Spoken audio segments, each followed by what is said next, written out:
Hi, this is Zibby Owens, and you're listening to the award-winning podcast, Moms Don't Have Time to Read Books. I'm also the host of Moms Don't Have Time to Lose Weight, and I'm the editor of the anthology, which you should run out and buy, called Moms Don't Have Time to, a Quarantine Anthology. All proceeds of that book go to COVID-19 vaccine research. And I'm the editor-in-chief of Moms Don't Have Time to Write, a new publication on Medium, and we're accepting submissions, so please send your personal essays there. And if all that isn't enough, you can follow me on Instagram at Zibby Owens, and my website is zibbyowens.com. Okay, now back to this amazing podcast. Claire Nelson is the author of Things I Learned from Falling, a memoir. Claire is a New Zealand-born writer who has spent more than a decade in London working in food and travel journalism, including more than 5 years at Jamie Oliver's magazine. She has also written for Elle, Food and Travel, Trek and Mountain, Lodestar's Anthology, and WestJet Canada.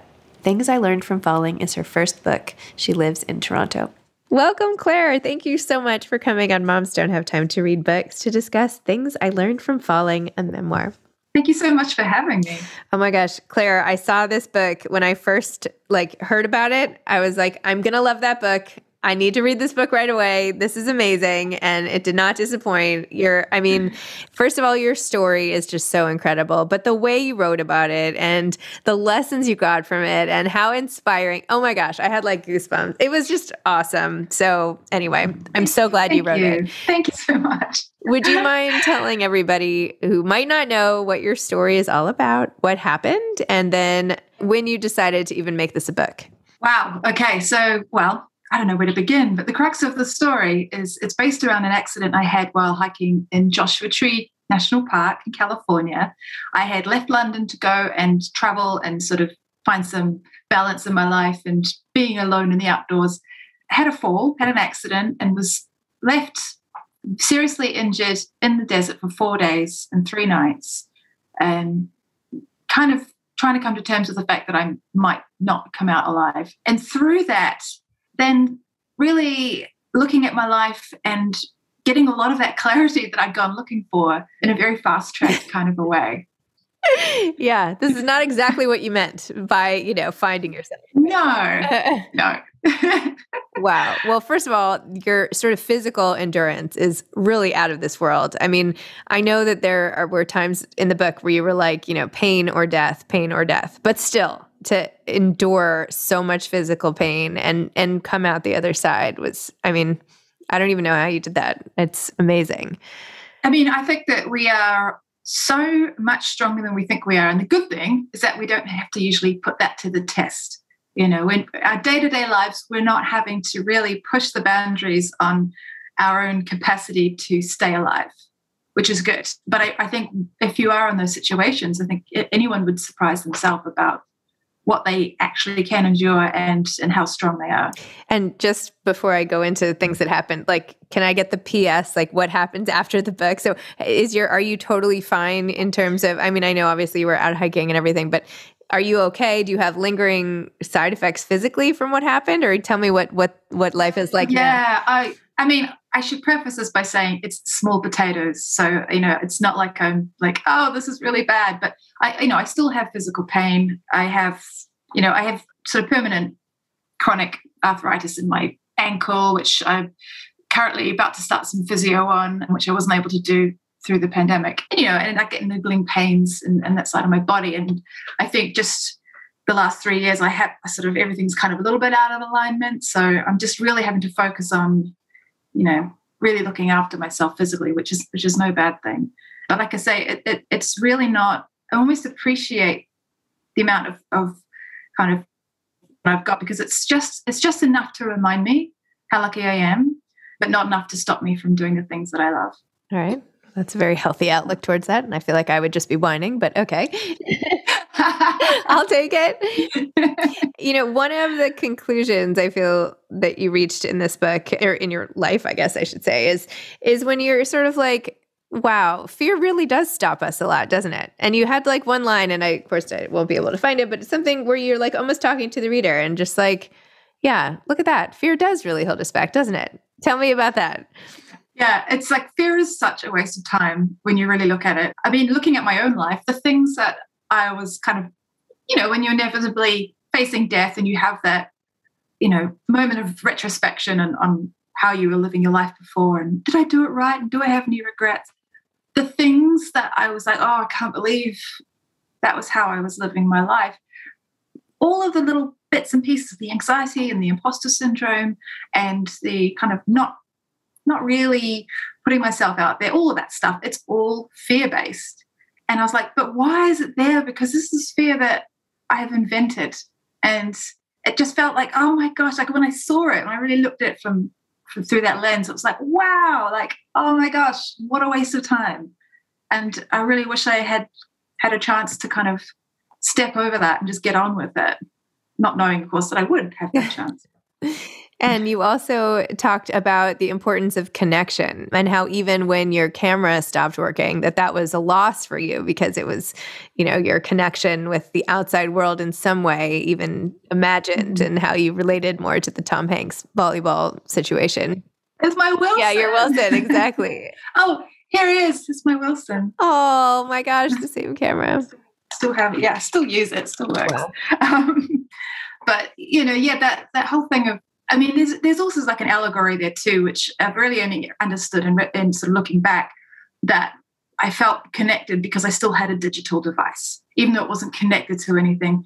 There is still, that habitual reliance now. If I've got a digital device, I am somehow connected to people, and so I've been doing a lot of thinking and processing about that and what that means. But yeah, I'm a very solitary person, and I'm really, again, something else I've been looking at and processing is, why am I such a solitary person? And where is that balance of getting just enough solitude versus really, am I just using it to kind of keep myself at arm's length from other people, and really connecting and really allowing everyone, like people, to see me like warts and all. And that really just comes down to self-acceptance. So yeah, it's like you start to unpick these things and the whole thing unravels. Oh my gosh. What do you think, like, how has the impact of the fact that it's also public been on you? I mean, I know you talked about how newspapers picked it up right away and, they were so, not attracted, but everybody was writing about sort of the drinking of urine part of the situation. And like, they loved that. I mean, come on. That was like one tiny thing. Like, oh my gosh, they should have been talking about the fact that if you moved your, anytime you went to the side, you were like, blacking out with pain almost. But yes, the urine. Doesn't make as good a headline. Not as good a headline. Woman drinks own pee. Yeah. I mean, to be honest, what they should have done is really marketed the heck out of all those walking sticks. I feel like this is like ode to the walking stick. Not that I ever really hike because I'm so scared in general, but if I ever do, I'm getting a walking stick like yours just to be like, you never know. I mean, oh my gosh. You never know. Be prepared. You must still have it. Like, it is out. Oh, I do. Yeah. In fact, I should have, it's over the other side of the room. But yes, I have it. It's like lifesaver. A magic wand. I know. I love you call it a magic wand. Wow. Yeah. So how has the sort of media attention on this affected your life? Because that's another way where you've suddenly had to become this like public person and people's fascination in your daily life. What was that like, and how is it now? I mean, there's the media interest before there was a book, when it was a news story, and that was a trip. I mean, it was weird because I was trying to come to terms with what had happened, and then at the same time, my life was just sort of, there was all this interest. I mean, I ended up sitting on a couch with Al Roker in New York, and I was like, "What is going on?" Also, I was like, "Well, this is a chance for me to, help keep other people safe when they're hiking," and so. That was great. But yeah, it was a lot to process. And I, there's a lot there too, where, for instance, there's some videos that I took that I shared with a documentary news in New Zealand, thinking that would be it. And of course, it ended up on an Australian version, and then it ended up on YouTube. And so now lots of people have seen it. And so it's kind of, just getting used to the fact that people are then going to, they're going to project their own stuff onto your 15 minutes of your experience and decide all the stuff. And it's kind of very amusing to me. Doesn't bother me, but I just find it very fascinating. And then since the book, it's, of course, that's allowed me to tell my story in a very honest way. And, there's stuff in the book there that people closest to me didn't know about or hadn't really understood. So it was really my way of being like, look, here it is, this is all of it, and not holding back, which has been that's been great because it's really allowed me to feel more seen and to, strengthen the connections in my life that I already had. And what was it super emotional writing it? Like, what was that like for you? The parts in the desert were easy to write because they were so clear in my memory and I really wanted to kind of preserve them. The parts of all the other parts of my life, it was like my shadow life, all that stuff that I'd worked so hard to hide from other people. I was now putting to paper. And that was hard. I mean, it was more just, I wouldn't say it was emotional so much as it was just uncomfortable. Mm-hmm. It was like, okay, but at the same time, once I'd written it, once it was out there, it was a relief because I didn't have to hide this stuff anymore. And meanwhile, it's not like you're a secret axe murderer or something. Do you know what I mean? No, but do you know what I mean? Like the things you were most worried about, which I totally relate to, right? Because they're your issues, mm-hmm. right? And so they become so magnified, right? And embarrassing for you. Whereas the reader or the average person could read and be like, okay, yeah, I get that, right? Yeah. I know. This is the thing about it's all to do with shame, right? So the things that you become ashamed of about yourself or about what you're feeling, and you hide it, and so it becomes like this cavern of shame. And then you open that box and you let the light in, and it's no longer as big a deal. But what's then been really, really amazing is then people have been contacting me and just being like, oh, I so related to that. And oh, it's so nice to read someone else going through that. And you're like, we're all the same, we've all got our stuff. And it's nice, when we start talking about it, it just makes it less scary and less shameful. It's so true. And that's so important. I mean, a lot of what you learned is not, I mean, it's all, you might have learned it anyway in your life, right? By just like age and wisdom and, getting over some of the things and deeper connections and this and that to get you out of like the bubble. But because this was so dramatic, I liked how you showed us who, the before image of you versus like you have to do it. You had to show us like where you came and where you ended up and all of that. Yeah, I think it helped to kind of explain a lot of what I was feeling when I was out there and also some of the decisions that I had made. You kind of needed that context. But of course, the lessons would have made no sense without knowing, right. Where I'd been before. So that was crucial. And I love how right when you were rescued, and I hope it's not like giving anything away because obviously you were rescued because here we are. But spoiler alert. I know, because there were times in here I was like, no, I'm reading this book, so it's going to be okay. But that you could be so sort of sarcastic and funny, like right at the moment, and how everybody was so surprised as you were like making jokes to the doctors or the nurses and all this stuff. Like, tell me about that moment. You were just so excited to be alive. Tell me about that. I mean, my default is humor. It's it's how I was brought up. It's part of my personality, and that was the best day of my life. I was never going to be that ecstatic. So it was kind of like, first of all, I think the joking thing was just kind of like taking the edge off of the fact that this was like a really major situation. But I was just deliriously happy, and I can't even describe the euphoria that I felt that day, and then for a long time afterwards. Just it was great to be able to be kind of jovial in those moments. Wow. I know but also it makes me sound a bit mad. But, no, not at all. It's great. It's great.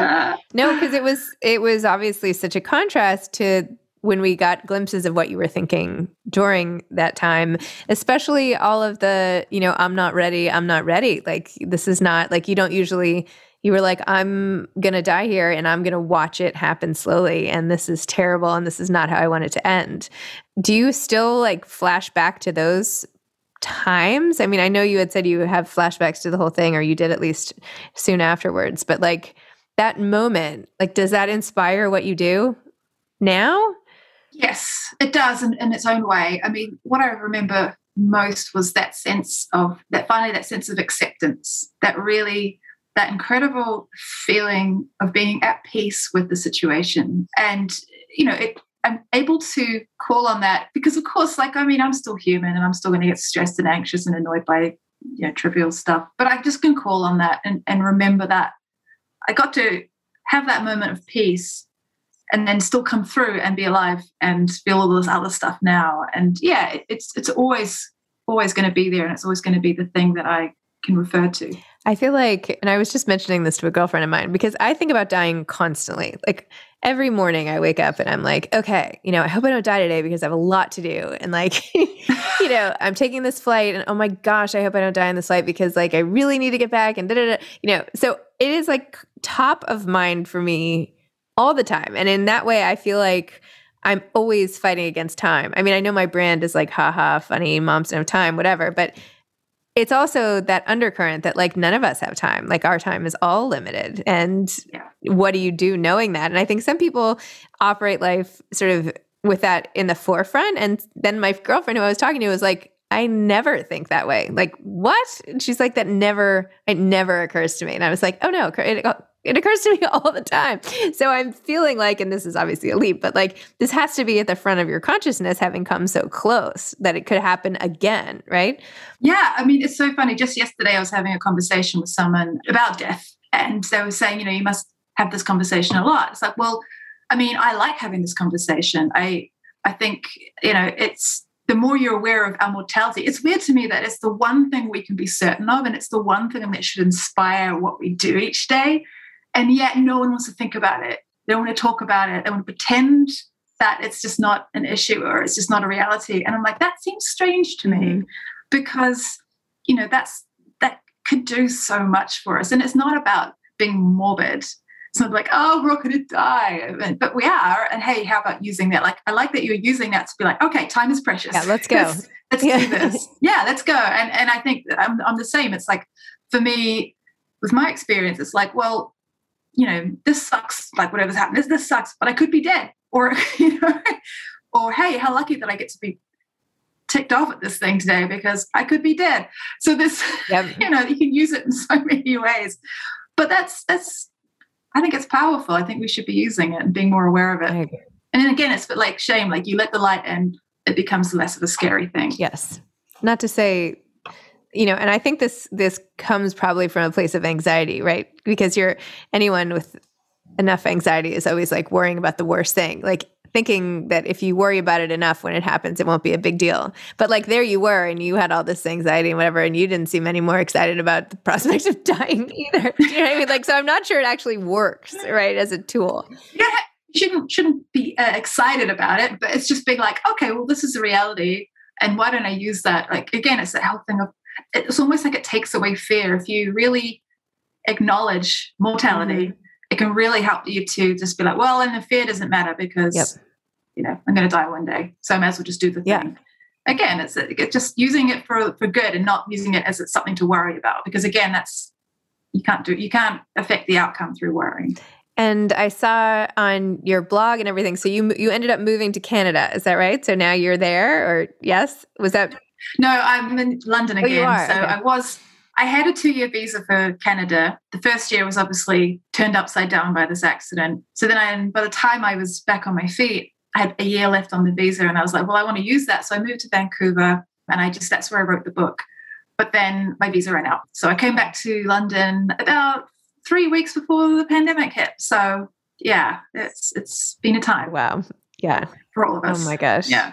How was that for how did you end up getting through that? Like, what was the 2-sentence experience like for you? A lot of watching birds and walking in parks. I was actually grateful for some of the lessons I had taken from the whole desert experience, because I think that some of that really came into play during all of this, and not just for me, but for the people around me. So I was actually grateful to be armed with those experiences in a way. Particularly how you remembered sort of how to be bored, which I think was also a really powerful lesson. Yeah. Learning how to be bored, which is really just a way of learning to be comfortable, being very present and not looking to be distracted. And boy, there was moments of being tested through 2020, and also the whole, trying to come off social media more. And that was, I gave myself a free pass during the pandemic for that because, with exceptional circumstances. But yeah, that was real new set of lessons and challenges for us. But I do love how you said that once you're bored, and I love that you said it made you read lots more books, because I was like, well, there you go. There's one way you can, but yes. That you even notice, I think you said something about like the squirrels or the movements of like the animals in the backyard, and how that became like riveting TV essentially for you after a while, and that you noticed all those little things happening. And how great. I mean, especially as like a mom, everybody's always like, let your kids be bored. And of course they're like, no, I want more iPad. And, the idea that even for adults, it's not so easy. And it's important for us to be bored and not to be constantly overstimulating ourselves. It is, exactly. And I think it's just slowing down is really what it is. And I still do it. I still, anyone who follows my Instagram, I often post things of like the fox that hangs out in the garden, or, slow motion of a bee, because I'm just like staring at it. And I do use that. That's my meditation now, is to just really focus on nature and what's going on, and just watching it, and you pay attention to the details. And it just takes out all that noise and all that rush, and you can just slow it down. And yeah, I mean, for kids, I think it's a great way to then become curious as well about the world that's around them, and as adults. And so now you've written this wonderful memoir, so inspiring in so many ways. What do you want to do with your life now? Like, what is your big game plan? Do you have one? Are you going to just like see what comes next, or like? Oh, Zibby, a game plan. Wow. No pressure. Yeah. I mean, I'm really looking forward to traveling again. I want to keep writing. I'm brainstorming some thoughts and ideas at the moment. It's really, everything's just a short-term plan now. You can't look too far ahead, and just kind of, again, just slowing it down and going with what's going on in the moment. I love that. Everything is a short-term plan, right? I mean, because what else is there? I mean, of course they are, but Yeah. Wow. Okay. Well, what advice would you have tell me, I want to hear a little bit more about the publishing journey of this book, and then what advice you would have for people who are trying to become authors. Sure. So what is it? So you have all this media attention. At some point you decide you want it to be a book, and that you're going to take the time and write it. How long did it take to write? Like, what was your process like? And then, how involved was your editor? Like, what was that whole experience like for you? Sure. Well, when I was still recovering in New Zealand, and I was writing this, and I thought, so many people were like, this should be a book, you should write a book. And it's something I've always wanted to do. So I thought, I can write this as a book. But in the back of my mind, I'd already had this idea for a book before this happened, about addressing a lot of the stuff that, in my life in London, and all of that anxiety and stuff like that. And I thought, but there's so many parallels here between these two parts of my life. And so I remember thinking, would anyone care about that other stuff? And I approached a friend put me in touch with her agent, and the amazing Sarah Williams, and I said to her, look, hi, this is the story idea I have. Do you think anyone would be interested? And she's just like, this is the story I've been looking for. And anyway, she really, really got the story I was trying to tell.